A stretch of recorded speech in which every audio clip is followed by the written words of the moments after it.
আশা করি ভালোই আছেন। আলহামদুলিল্লাহ আমিও ভালো আছি। তো গতকালকে আমি দুটো থ্রি পিস আনছিলাম, থ্রি পিস একটা কালার পছন্দ হয়নি, সো সেটা চেঞ্জ করতে যাব। তো বাসা থেকে বের হয়ে পড়ছি, বাসার সামনে রিক্সা আছে, তো সেই রিক্সায় উঠবো বলে। বাট আমরা 3 জন যাচ্ছি, রিক্সা উঠতে মেবি অনেক কষ্ট হবে। সেটাই দেখছিলাম যে রিক্সায় উঠে সত্যি অনেক কষ্ট হচ্ছিল। 3 জন একই সাইজ বলা যায়, সো রিক্সায় উঠে অনেক কষ্ট হচ্ছিল। কথা বলতে বলতে মেন রোডে চলে আসছি। দেখতেই পাচ্ছেন মেন রোডের ভিউজটা খুবই সুন্দর ছিল। আর অবশ্যই এটা বলতে চাইছি যে এটা ছিল মিরপুর 1 দারুসালাম রোড। একদম গ্রামীণ গ্রামীণ একটা ভাব আছে এই পাশে কোয়ার্টারগুলোতে। আমি মাঝে মাঝেই আম্মু আর আমি আসি কোয়ার্টারগুলোতে হাঁটতে। খুবই সুন্দর একটা গ্রামীণ ভাব আছে, গাছপালা দিয়ে ভরা। সামনে দেখতে পাচ্ছেন একটা মসজিদ, খুবই সুন্দর মাশাআল্লাহ আলহামদুলিল্লাহ। মসজিদটা আসলেই অনেক সুন্দর ছিল। আল্লাহর ঘর সবই সুন্দর হয়, সেটা এমনি যদি টিন দিয়েও বানিয়ে রাখে তাও ভালো লাগে। তো কথা বলতে বলতে চলে আসছি আমার গন্তব্যস্থলে। তো রিক্সা থামলো, থামার পরে মার্কেটে ঢুকবো। রিক্সা থেকে নামছি, নেমেই মার্কেটে ঢুকলাম। মার্কেটে ঢুকিয়ে দিতে পারছেন যে নানান রকম স্টল আছে মার্কেটের ভিতরে। এখানে আমার কোনো কাজ নেই, আমি সরাসরি আমার দোকানে চলে যাচ্ছিলাম। আমার দোকানটা খুঁজতেছিলাম, পাচ্ছিলাম না, দেন খুঁজতে খুঁজতে পেয়ে গেছি। দেখতেই পাচ্ছেন দোকানে খুবই সুন্দর সুন্দর কালেকশন ছিল। দোকানের যে ভাইয়েরা ছিল খুবই ভালো, তাদের ব্যবহারগুলো ছিল অমায়িক, মানে এত সুন্দর ব্যবহার ছিল। আমার ড্রেস চেঞ্জ করতে পারছি, কিন্তু তাদের কোনো ওরকমেরই ছিল না যে ড্রেস চেঞ্জ করে দিব না বা কিছু। তারা একদম খুশি মতো ড্রেসটা চেঞ্জ করে দেয় অ্যান্ড আমরা ড্রেস চেঞ্জ করে চলে আসি।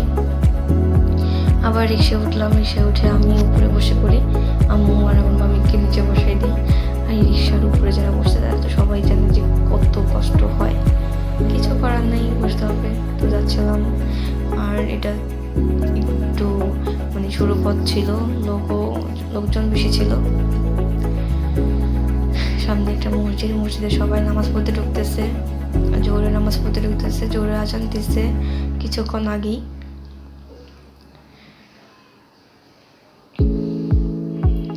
লোকজন সবাই ভাবতেছিল যে আমি ভিডিও করতেছি, এটা আর চোখে দেখতেছিল, সবাই ভাবতেছিল আমি টিকটক করতেছি।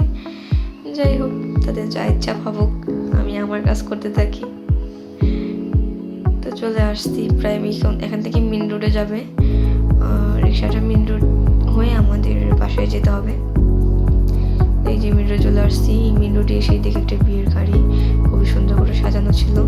এই বিয়ের গাড়ি দেখে আফসোস লাগলো যে আমার যদি কোনো ফ্রেন্ড থাকতো বা আমার যদি কোনো বড় ভাই বা বোন থাকতো, তাদের যদি বিয়ে হতো, আমি আজ কত মজাই না করতাম, আমি বিয়ে খেতাম। কিন্তু আমার আফসোস যে আমি প্রায় গত 2 বছর ধরে কোনো বিয়ে খাই না, কোনো বিয়েতে আমাকে দাওয়াত করা হয় না।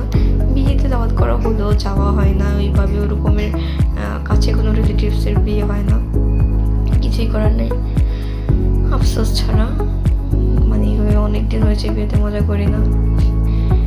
যাই হোক, কথা বলতে বলতে প্রায় বাসার কাছাকাছি চলে আসছি।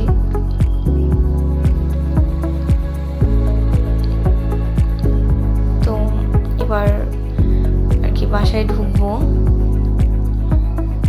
এখনো 4 তলা উঠতে হবে, 4 তলা উঠতে অনেক কষ্ট হয়।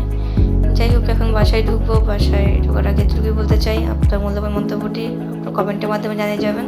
চ্যানেলটি সাবস্ক্রাইব করবেন। ভালো থাকবেন, সুস্থ থাকবেন। আসসালামু আলাইকুম।